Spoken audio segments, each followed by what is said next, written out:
Hello and welcome back to the channel on our continuing voyage to become better blues players.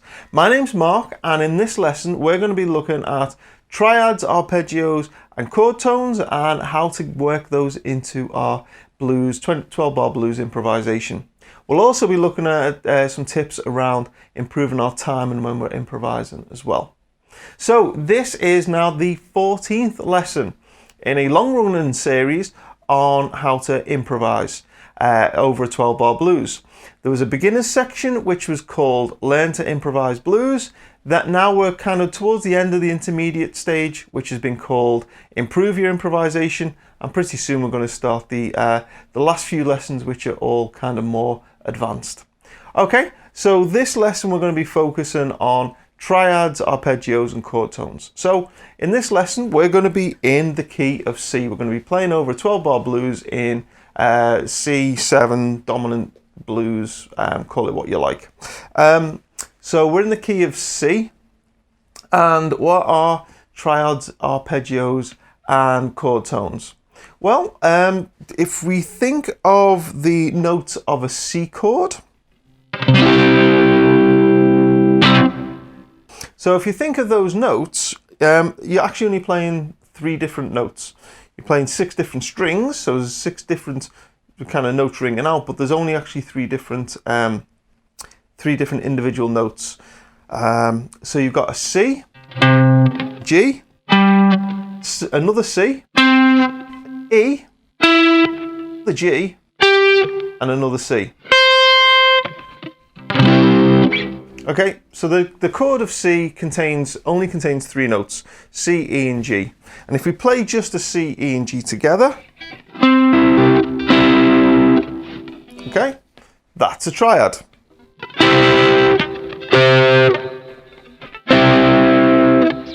Okay, all of those are triads. Anytime you play just the notes of C, E and G, that's a major triad. A minor triad would be the same thing but with an E flat instead of the E.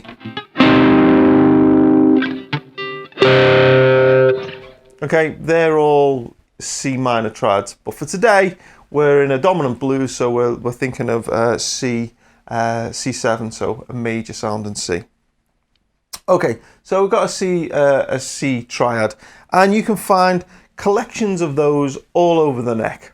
I'm not going to go into that. If you want to look into that, you can kind of spend your own time looking at that and find them all over the neck, but they're everywhere. Everywhere you can get a collection of a C, E and G together, that's a triad.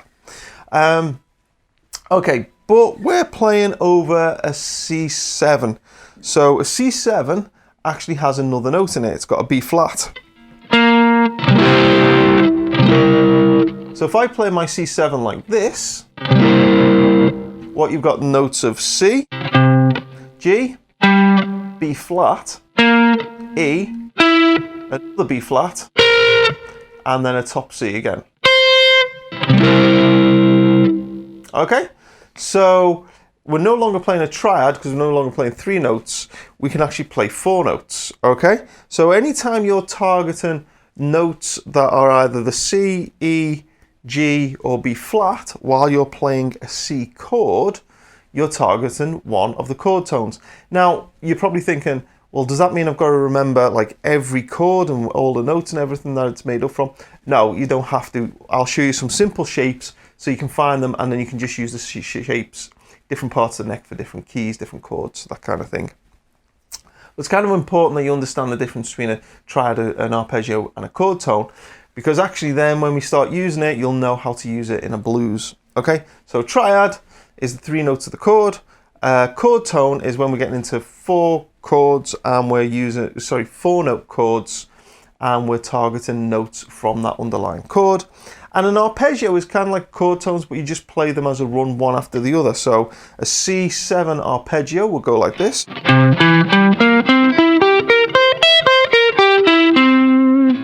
Okay, and it doesn't really sound like an inspiring blues lick, does it, to just play a long line of them. Here's an F7 arpeggio.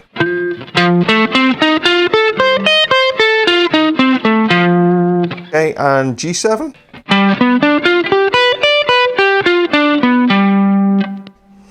Okay, so those are the arpeggio shapes And we wouldn't ever play those as kind of shapes in their own right, like that, because it doesn't sound like a lick, it doesn't sound like blues.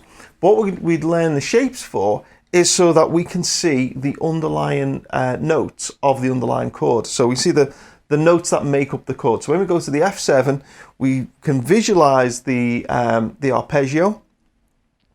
And what we would do is we can target those notes while we're on that chord. Okay, and this kind of follows on from one of those early lessons in this series where we talked about moving the root note with the underlying chord as a way of sounding more sophisticated. This is simply building on that idea by saying you don't just have to target the root note of the underlying chord, you can target any of the notes that make up the underlying chord. And if you do, it'll sound quite sophisticated and quite interesting to the listener.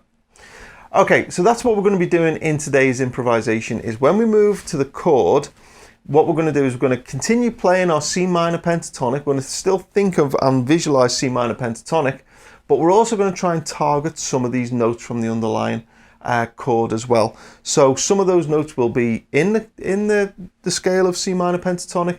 Some of it will be notes that we can add to C minor pentatonic to kind of sound strong just for that moment while we've moved chord. Okay, and also I want to talk about timing. A great technique to use is that when the chord changes, you want to kind of land a big note, one of those chord tone notes, on the first beat of the bar when it changes. So you don't wait for the chord to change and then target one of those notes. You want to have your timing so that you land one of those notes at the exact moment that the chord changes as well. So you're tapping your foot and you'd be building up to a chord change, and then as soon as we land on the bar with the chord change on the 1, the chord will change and you hit the note of the underlying chord as well. And if you can get into the habit of doing that and the practice of doing that, you'll sound like a much better player by landing that note on that first beat of the bar when the chord changes, because that's going to sound really strong. Okay, probably talked too much. I'll play now. I'll show you what I mean by playing, then we'll come back on the other side and talk about it and how you can then build that into your own playing. Okay, so I'll kick the backing track on and we'll see where we go.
Okay, so there I was targeting the notes of the arpeggios, the chord tones of the underlying chords as they were moving. Now, if you've been finding this series of lessons helpful and valuable, then please consider leaving a tip in my PayPal tip jar, or consider becoming one of my Patreon supporters, and details of both of those things are in the description below.